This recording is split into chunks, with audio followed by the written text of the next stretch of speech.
The last couple of weeks, I have tried to leave my ladies in the WNBA alone.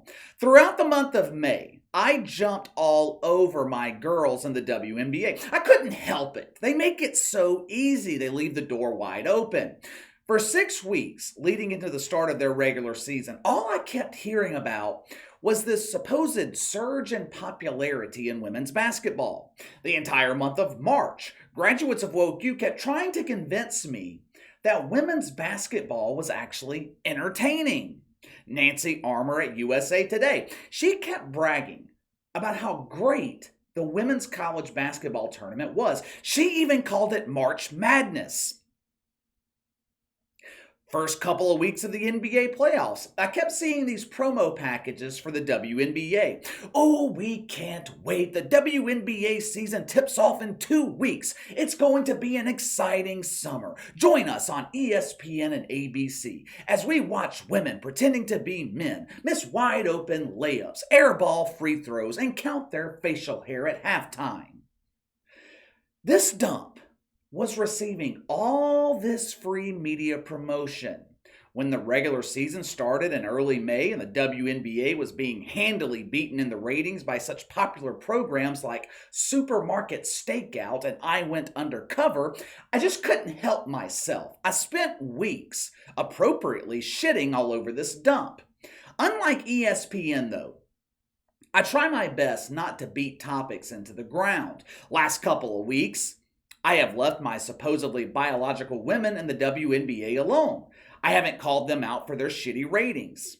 I've left the Brittany Griner situation alone. But my girls, they've been feeling a bit left out. They've seen me call out the NBA. They've seen me focus on the NWSL, the NFL. Hell, we even did a video a week or two ago on Gareth Southgate and the woke pussies on the English soccer team.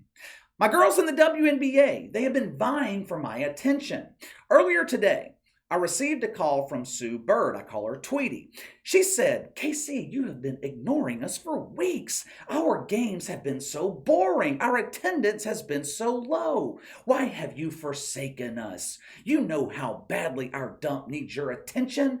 If I announce my retirement today, would you please make a video about it? I desperately need the social media impressions." Sorry, Tweety Bird, no one gives a shit about you retiring from the WNBA.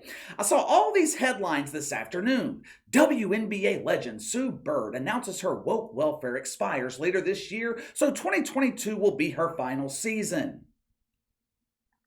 Legend? Legend? How can you put WNBA and legend in the same sentence? In order to be a legend, people have to care. Tweety Bird, she plays for the Seattle Storm, supposedly one of the more popular teams in the league. They actually lead the WNBA in attendance, drawing around 10,000 people a game. That's 4,000 people more ahead of the second place team. The Seattle Storm, they routinely fill their arena close to 60% capacity. In the WNBA, that's known as a sellout. In any other league, that team's heading towards bankruptcy, but anything over 50% capacity in the WNBA is classified as a sellout. It was standing room only. Fans were packed in that arena like fat people on a bus. Anyway, Sue Bird, Seattle Storm. They are so popular. They drew 300,000 people on ESPN2 Tuesday night. Now that was better than the Washington Woke. They were only able to manage to draw 280,000. Last year, the WNBA, they bragged about their surging ratings. Ratings are up 49%. We are averaging 306,000 a game. I contacted our resident math expert, Mina Kimes. She confirmed WNBA ratings this season are significantly down. However, they're shitty ratings. That is not why we are talking about the WNBA this afternoon. I told you guys before, most things in life are about negotiation. You go for a job interview, you negotiate your salary. Right now is an excellent time for employees to demand more money. Companies, they can't find qualified candidates. Corporate America claims it's because millennials don't want to work, that we're lazy. I don't think that could be further from the truth. We just don't want to work for you. The other day, I opened my LinkedIn account for the first time since I quit my job last summer. I had loads and loads of private messages, third party recruiters, direct recruiters, companies offering signing bonuses. Many businesses right now are throwing a lot of money around begging people to come work for them. Potential employees at the time, right now, we have all the leverage. And going into negotiations, you want to have two things. One of them's leverage, the other is value. In most cases, the side with the most leverage can get whatever they want in the negotiation, within reason, of course. The last 12 to 18 months, what has been the constant complaint from participants of the WNBA? Well, Casey, it's money. Participants want an increase in their woke welfare. Well, yeah, that's always going to be the case. NBA players bitch about money. The average NBA player makes over $8 million a year. No one thinks they're paid enough. I don't care if it's professional athletes or Peter Gibbons working at Intertech dealing with Bill Lumbergh every day. Most people always feel they're underpaid. But I'm talking about the other thing that WNBA players constantly complain about. Accommodations, air travel. We are superstars of woke welfare. We should not be forced to fly commercial with the peasants. Superstars of woke welfare should receive chartered flights. It's kind of strange. From time to time, I hear participants in the WNBA talking about climate change, formerly known as global warming. They had to quit calling it global warming. That damn winter, it kept snowing holes in their bullshit theory every year. But from time to time, I hear these woke welfare recipients complaining about climate change. We must protect the environment. Now you tell me how chartered flights help protect the environment. If you're really interested in protecting the environment and help the WNBA become more profitable at the same time, have these ladies ride bikes to every game. That way they're getting their exercise and helping the planet at the same time. Matter of fact, I have an even better idea. I know how we can help prevent global warming. Let's shut the entire WNBA down. No more commercial flights, no more wasted energy powering these empty arenas, no more carbon emissions from the team buses. It's a win-win for everyone. WNBA players have been complaining about flying commercial for the past year and a half. They have been pressuring Commissioner Kathy Engelbert to modify the collective bargaining agreement so teams can charter flights for players if they choose to do so. Kathy Engelbert continues to say no, and she's going to keep saying no because the league has all the leverage. If the WNBA chartered flights for their players, this league would go from losing $10 million every year to losing $30 million. Poor Kathy Engelbert. I kind of feel bad for her. This woman's working her ass off, trying to get this dump to turn a profit. And she is constantly having to deal with entitled players pretending to be a big deal, pretending they deserve to be treated like stars. The latest example of entitlement comes from Skylar Diggins-Smith. Have any of you guys ever heard of her before? I spend a lot of time covering this dump. I've never heard of Skylar Diggins-Smith. I will give her credit though. Skylar is a rarity in the WNBA. For one, she looks and acts like a woman. She's actually a beautiful woman, as a matter of fact. Two, she's one of the very, very few players in the WNBA married to a man. Three, she might be the only player in this league who had a baby the old-fashioned way. She met a man, they dated, got engaged, got married, then they had a child. That is a foreign concept in the WNBA. There were no sperm donors needed, no doctors needed to figure out how two women who want to be men can have a baby together. Skylar Diggins-Smith did things the old-fashioned way. I respect her for it.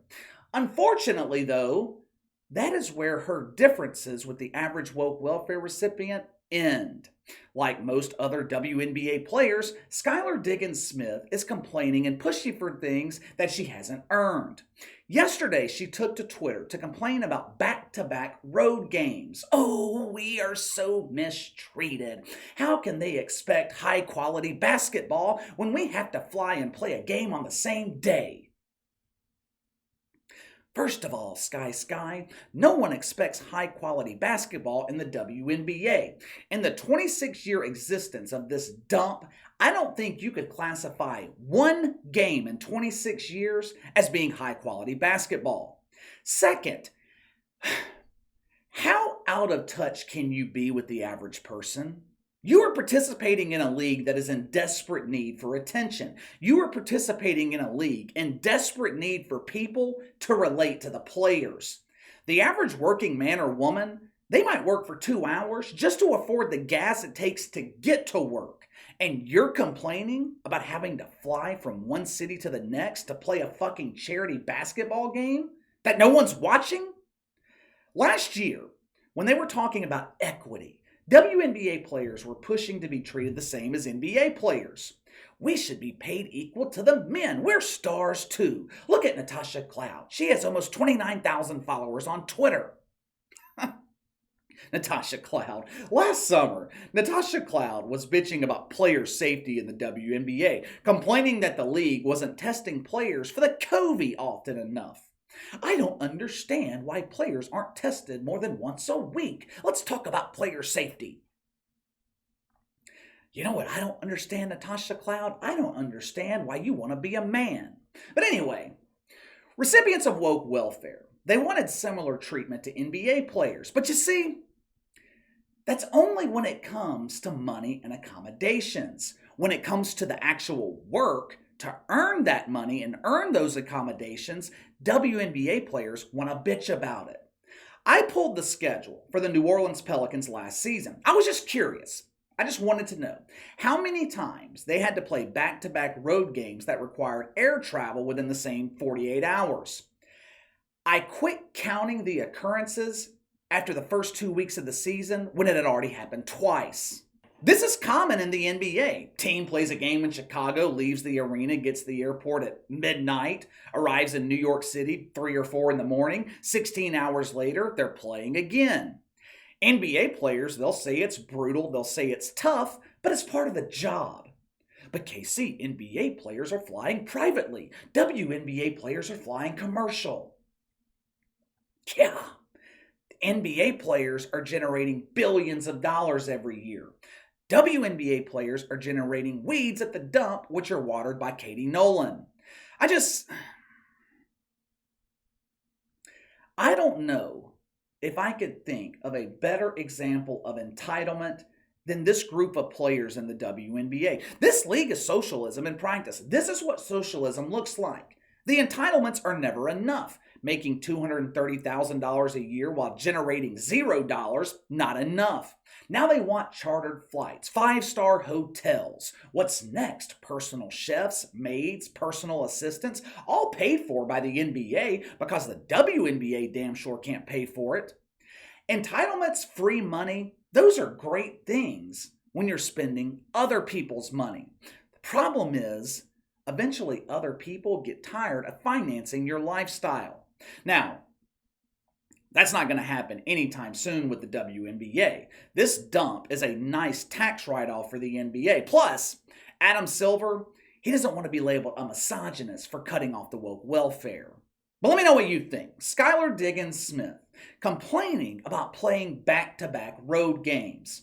Have a simple solution to that problem. Just cancel all these shitty games. Sound off in the comments below. Make sure to like and subscribe. Click the notification bell to receive all notifications from the channel. Best way to contact me is by email at btlkc84@gmail.com. KC_BTL84 on Twitter. I'll see you guys tomorrow.